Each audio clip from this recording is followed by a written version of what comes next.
Hi tech enthusiasts, today we're comparing two beginner-friendly Linux distros, Linux Mint and Linux Lite. Let's break them down and see which one suits your needs best. First up, we have Linux Mint. It's one of the most popular Linux distributions, based on Ubuntu and known for its polished user-friendly interface. Mint offers 3 desktop environments, Cinnamon, Mate, and XFCE, with Cinnamon being the flagship for a modern Windows-like experience. It comes preloaded with apps like LibreOffice and Firefox, and its software manager makes installing new programs a breeze. Mint is stable, supports proprietary software out of the box, and it's great for both new and experienced users. It's ideal for mid to newer hardware, but can feel slightly heavier on older systems.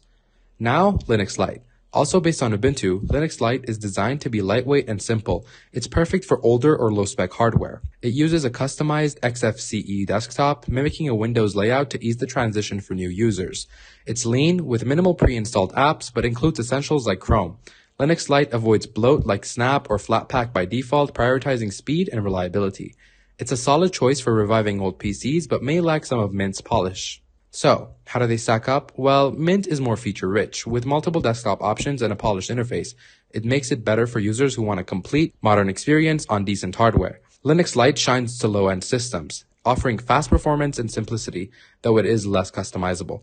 Mint has a larger software repository, while Lite focuses on stability with fewer packages. For beginners, Mint's elegance wins for old hardware, and Lite's efficiency is king.